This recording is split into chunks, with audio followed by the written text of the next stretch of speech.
Before you fall in love with that gorgeous listing that you've been eyeing online, stop. Because there are 5 types of homes here in Utah that look amazing on the surface, but can quietly cost you tens of thousands of dollars, tank your resale value, or saddle you with headaches that never seem to end. And the scariest part, many buyers never see these red flags until it's too late. I'm gonna walk you through each one of these today so that you go through the home search with your eyes wide open. Whether you're relocating to Utah, upsizing, or investing, this video could save you from a very expensive mistake. So let's get into it. All right, so number 1 is homes that back up to or face a major surface street. Now, I'm not just talking about freeways. I mean those wide, busy roads with painted orange and white lane dividers. The kind that carry thousands of cars every single day. When you're touring a home, it's easy to just brush this off. But here's what the data actually shows. Homes that are directly on or behind these types of roads take a 15% hit in their resale value. And beyond resale value, just think about your daily life. More traffic means more noise, worse air quality,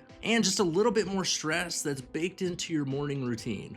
It can also potentially bump up your home insurance premiums. So here's a quick tip. If you see those wide open roads when you're driving to a showing, make a mental note. That alone should prompt a deeper conversation before you decide to make an offer. Appraisers know it, buyers know it, sellers know it. These streets affect the value of the home. So let's save you from that one up front. Number 2 is one that I feel pretty strongly about, but won't come without some controversy. And that is gonna be flipped homes. They may not be as popular as they were 10-15 years ago, but everybody loves the idea of buying a home for cheap, fixing it up a little bit, and then selling it for a huge profit. And typically, these flipped homes can look really great. They got fresh paint, fresh carpet, maybe new countertops and cabinets, trendy finishes throughout, but what you can't see is what tends to keep me up at night on behalf of my clients. Because here's the truth. The majority of flips, I would say maybe 60-70%, have some serious corners that have been cut beneath all of that beautiful, shiny cosmetic work.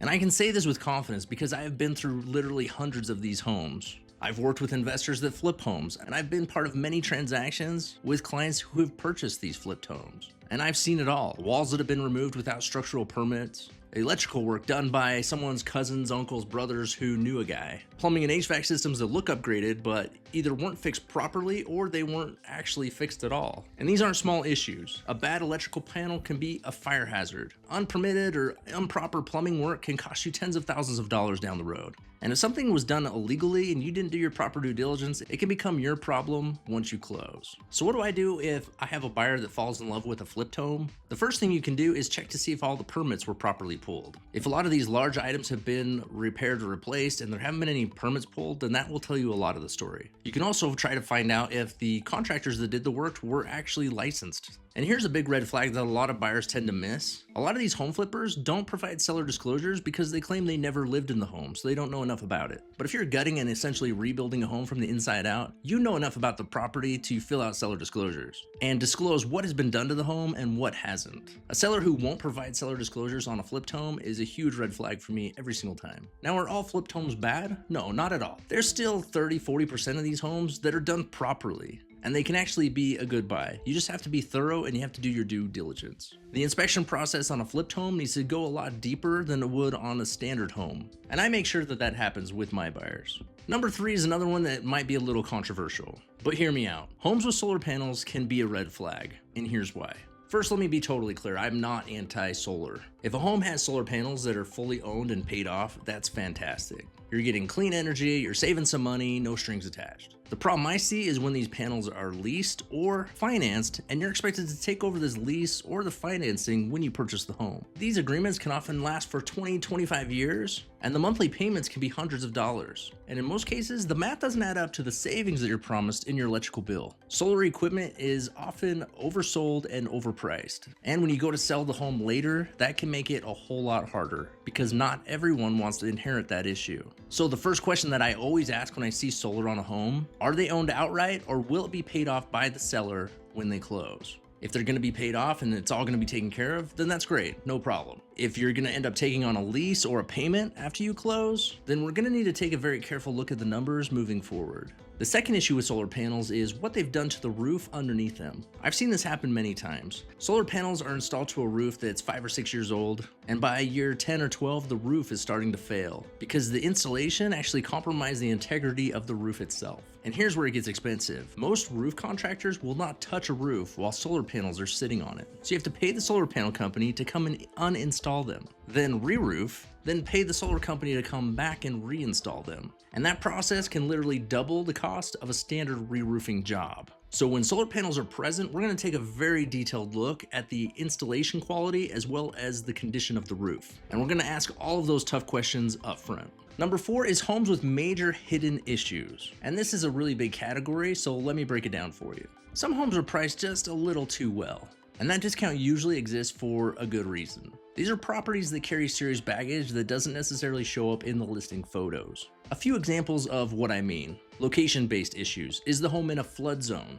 Is it in an area that's known for sinkholes? Luckily, we don't have that issue too much here. Has it been flagged for possible meth contamination? These are all things that we want to try and verify before we get emotionally invested in the home. Another is easement problems. Some properties have easements that affect how you can use your land. They can restrict your access or affect future development. These can quietly crush your resale value, as well as your ability to use and enjoy your own property. Another is HOA disputes and lawsuits. And this is a lot more common than a lot of people seem to realize. One of the most well-known HOA disputes happened right down the street in Daybreak. There were townhomes that were tied up in HOA-related litigation for years. Unfortunately, some of that litigation ended up getting passed off to the homeowners, and now they have a $30,000 assessment they have to deal with. So we always want to make sure that we review the HOA documents very carefully and make sure there aren't any ongoing disputes, lawsuits, or large assessments that have been issued. Another is historic district restrictions. If a home is in a historic district, any repair or renovation can cost 5 times as much as it would on a standard home. And this is because of the approval process and the materials that you're going to be required to use.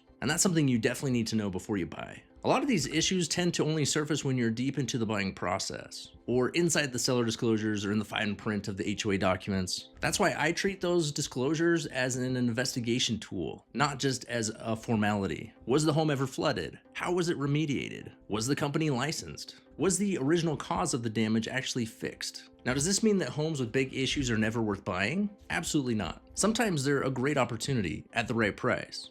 And knowing about these issues up front is exactly how I help clients negotiate huge savings, sometimes even tens of thousands or even hundreds of thousands of dollars off of the list price. And finally, number 5 is homes with structural or soil issues. This is one that can go from expensive to absolutely catastrophic. A few years back in Draper, there was literally a row of homes that slid down the hillside in a landslide. It was caught on video and it was highly publicized by the local news. Several of the homes were destroyed, several of them had to be condemned. The soil underneath them had been improperly compacted during development. It's rare, but it's a perfect reminder of why the soil beneath your home is so important. Here in Utah, you'll find lots of neighborhoods where the soil beneath them has never been excavated. Undisturbed soil that's been stable for 50 plus years. But within those same communities, there may be a handful of lots where the developer had to build up the land 10, 15, 20 feet to maximize the number of buildable lots. And those are the properties that I would tend to steer you away from. There are also specific neighborhoods throughout the Wasatch Front that are known for systemic foundation problems. It's not just one house, it's an entire subdivision.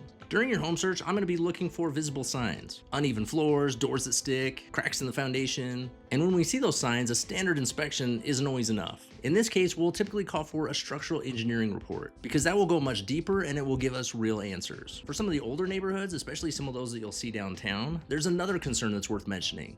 Tree roots doing damage to sewer lines. Those big awesome trees that make places like Yellcrest so incredible, the roots of those trees can quietly destroy sewer lines over decades. A sewer scope inspection can save you from a $10,000 to $20,000 surprise after you close. And beyond structure, in older homes we're looking at things like asbestos, lead paint, radon gas, outdated electrical panels that can be fire hazards. None of these should necessarily be deal breakers on their own, but you need to know what you're walking into. Buying a home is one of the biggest decisions that you'll ever make, and it should be an exciting one. My goal is to help you feel confident every step of the way. Whether you're relocating to Utah for the first time or you're moving from somewhere within the state. If you're ready to start your search, I would love to help. I will put all of my contact information in the description below. Feel free to reach out. You can send me a message, you can book a call with me, or you can send me a text. And be sure to subscribe if you'd like to continue learning about Utah real estate. I will be posting a new video every single week. Thanks so much for watching, and I'll see you in the next one.